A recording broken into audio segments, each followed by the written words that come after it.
पुणे जिल्ह्यात आज अतिवृष्टीचा इशारा देण्यात आलाय। याच पार्श्वभूमीवर आता नागरिकांना खबरदारी घेण्याचं आवाहन करण्यात आलंय। तर घाटमाथ्यावर मुसळधार पाऊस बरसतोय। पुणे शहर, पिंपरी चिंचवड तसंच ग्रामीण भागातील खडकवासला, भोर, वेल्हा, मावळ, मुळशी, खेड, जुन्नर, आंबेगाव या भागातील शाळांना आज सुट्टी जाहीर करण्यात आली आहे। पुणे जिल्हाधिकारी सुहास दिवसेंनी या संदर्भातले आदेश दिलेत। पुणे, हिंगणे खुर्द, साईनगर इथं डोंगर माथ्यावर मोठ्या प्रमाणात पाणी येत असल्यानं अग्निशामक दल रवाना झाले। याच संदर्भात अधिक माहिती देत आहे आपले प्रतिनिधी चंद्रशेखर भांगे। चंद्रशेखर, पुण्यात देखील आज अतिवृष्टीचा इशारा देण्यात आलाय। याच पार्श्वभूमीवर नागरिकांना खबरदारी घेण्याचं आवाहन करण्यात आलंय। त्याचबरोबर शाळांना देखील सुट्टी देण्यात आली आहे। काय अधिक माहिती या संदर्भात? शहरामध्ये काल रात्रभर मुसळधार पाऊस जो आहे तो अद्याप सुरूच आहे। आपण बघू शकतो की सध्या पुण्यातील रेस्कोर्स या ठिकाणी आहे। या ठिकाणी असलेल्या रस्त्यावरती मोठ्या प्रमाणात पाणी आल्यानं या ठिकाणी तळ्याचं स्वरूप जे आहे ते प्राप्त झालेलं आहे। अनेक वाहने जे त्या ठिकाणी बंद पडताना दिसत आहेत। आपण बघू शकतो की हा जो रस्ता आहे तो पुण्यातील रेस्कोर्स परिसरातील आहे आणि या रस्त्यावरती आपण पाहिलं तर गुडघ्याभर जे पाणी आहे या ठिकाणी आलेलं आहे आणि या पाण्यातूनच कसरत करत जे आहे ते वाहन चालक आपला मार्ग पुढे काढताना दिसत आहेत। मोठ्या प्रमाणात पाणी या ठिकाणी आलेलं आहे आणि आपण बघू शकतो की अक्षरशः या रस्त्याला तळ्याचे स्वरूप जे आहे ते प्राप्त झालेलं आहे।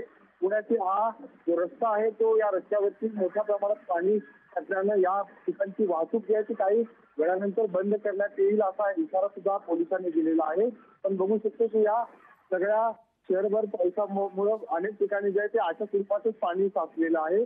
पुण्यातील हिंगणे भाग असतो, त्याचबरोबर रस्त्यातील अनेक सोसायटीमध्ये सुद्धा पाणी जे आहे ते साचलेलं आहे आणि खरं तर रात्रभर मुसळधार पाऊस सुरू झाला आणि या सगळ्या पावसामुळे काल रात्री खडकवासला धरणातून तब्बल 40,000 क्युसेक्सनं पाणी जे आहे ते आता नदीपात्रात सोडण्यात आलेलं आहे आणि या पाण्यामुळे परिसरातील सगळे रहिवासी। नक्कीच चंद्रशेखर, धन्यवाद आपण दिलेल्या सविस्तर माहितीबद्दल। के यहाँ से कोई भी पूर्व सूचना नहीं दी गई थी और खड़कवासला धरन से पानी छोड़ा गया था।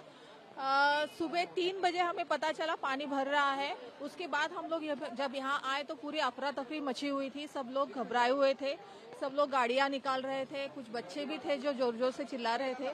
उसके बाद में फिर हम लोग यहाँ आने के बाद पुणे महानगर पालिका डिपार्टमेंट, जो डिजास्टर मैनेजमेंट डिपार्टमेंट है, उनको फोन किया मैंने और फायर ब्रिगेड स्टेशन में भी फोन किया। उधर फोन करने के बाद में सिर्फ फायर ब्रिगेड के लोग जो है वो आए थे, लेकिन बाकी कोई भी सक्षम यंत्रणा यहाँ पहुंची नहीं। अभी सबको घर से बाहर निकाला है, दूसरी जगह शिफ्ट किया है। पूरा घर में सामान मेहमान नीचे गिर गए पानी की वजह से, पूरा नुकसान है। प्रशासन ने कुछ पहले से बताया नहीं, इसलिए ज्यादा ये गड़बड़ हो गए। ये जो प्रशासन की तरफ से कोई जानकारी नहीं। हर साल बताते थोड़ा बढ़ने वाला है, कुछ होने, इस बार कुछ में नींद में थे। 3:30-4 बजे से पानी का थोड़ा फ्लो बढ़ते रहा। अभी 5-6 साल के बाद पानी आया है और खड़कवासला से जो विसर्ग छोड़ा है उसकी वजह से यहाँ पानी आया है। अभी हम यहाँ के स्थानिक रहवासी है तो हमने मदद के लिए पिछले बार एक ग्रिल तोड़ने के लिए कुछ नहीं था तो अभी हमने अपना हथौड़ा लाया है। अभी ऊपर से कम 50 से 60 हजार क्यूसेस छोड़ा है और छोड़ने की कोशिश में है वो, लेकिन पहले लोगों को खाली करेंगे उसके बाद। लोकशाही मराठी ऐका, पहा, जागरूक रहा।